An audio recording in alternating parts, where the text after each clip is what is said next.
Yo, what's going on, everybody? Welcome back. Hope you guys all had a good night of NBA last night. It was a great night last night for us. Both lineups that I gave out cashed. It gave out a 314 and a 305. If you want to get lineups for tonight's slate, go to the website, thedfsprocess.com. I went to bed not expecting much out of this LaMarcus Aldridge lineup, which is the one that I played pretty heavily on.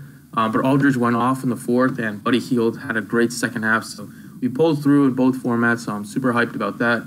Denzel Valentine was a bust. I ended up taking James Johnson out for Denzel Valentine in the one lineup, and then the other lineup I went from James Johnson to JaMychal Green. So I saw that all the experts were on Denzel Valentine, and I fell into their trap by listening to them. So not going to do that, make that mistake again, but not going to complain with a cashing night. Let's get right on to today's slate.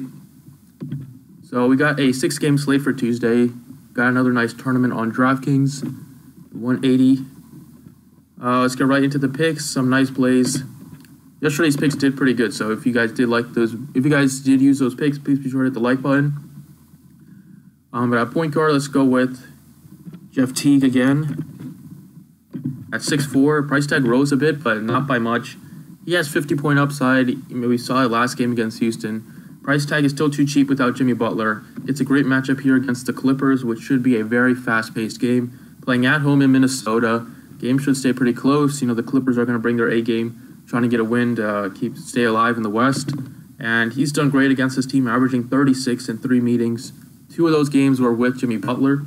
The one of those games was without Butler. I'm not sure how he did in that game, but you can look it up if you want. But Teague is going to take double-digit shots. He has a ball in his hands pretty much the whole game. Has a shot to get a double-double with assists and does get steals as well. He's been a great defensive player this year.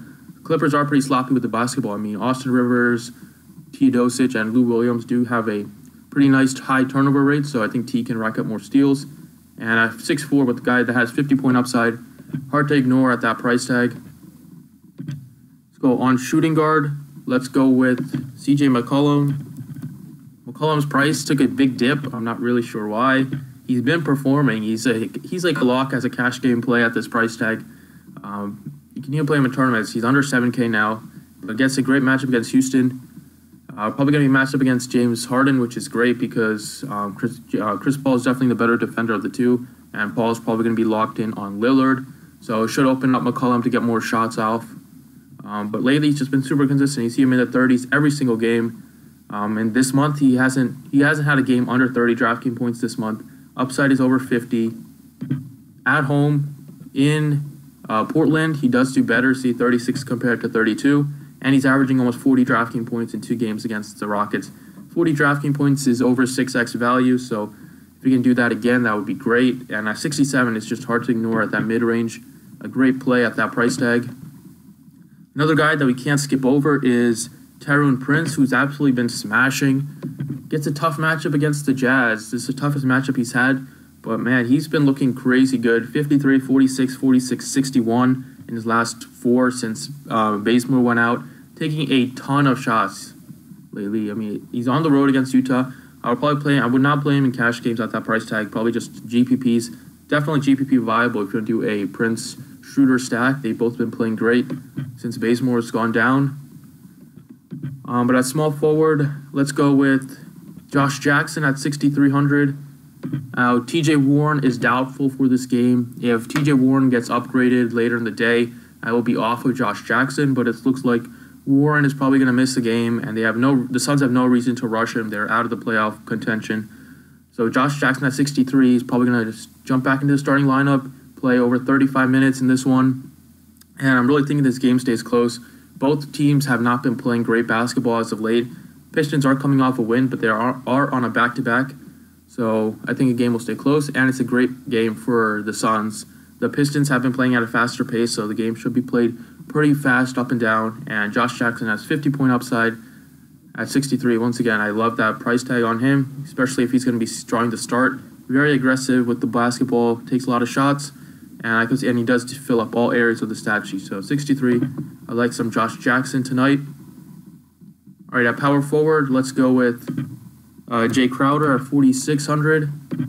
The reason I'm going Jay Crowder is Derek Favors is announced out for this game. So I think there's a good shot that Jay Crowder can jump into the starting lineup. Or even if he doesn't go into the starting lineup, he should get more minutes off the bench. And it is a great matchup against the Hawks. I mean, John Collins has already been announced out for this game, so I think the game could go pretty small, which would favor Crowder getting a lot of minutes at the 4. And he does have over 30-point upside at that price tag. Should see over 30 minutes in this one since Favors is out and gets a great matchup against his Hawks team at home in Utah. So I think Jay Crowder is a very nice, solid mid-value play under 5K. And then at center, a couple guys that I like. Towns is in a great spot against the Clippers.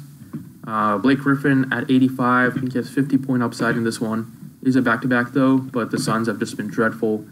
And he did drop 49 in just 27 minutes against them. We're going to go right back to DeAndre Jordan. Price tag is still under 8,000. Great matchup against Cat on the road. He does do better on the road, as you see, and he has done great against his team. Averaging 42. He's taken 10 shots per game and averaging 10 shots per game against the Timberwolves. And that's all you need him to do. You need him to shoot the basketball. You need him to get a double-double. If he doesn't get a double-double, he's probably not going to return value at the price tag. But you know the rebounds are going to be plus 15 every game. I think he has a shot to get a 20-20 tonight if he stays aggressive offensively. He does have a big upside if he sees 65. And I know he does have 50-point upside as well. I don't know. He's tough to ignore at that price tag in a great matchup against Towns, who's not a good defender at all. Yeah, there you have it. Those are the 5 guys that I have as of now. Jeff Teague, CJ McCollum, Josh Jackson, Jay Crowder, and DeAndre Jordan. Thanks for watching, everybody. I appreciate it, and good luck tonight.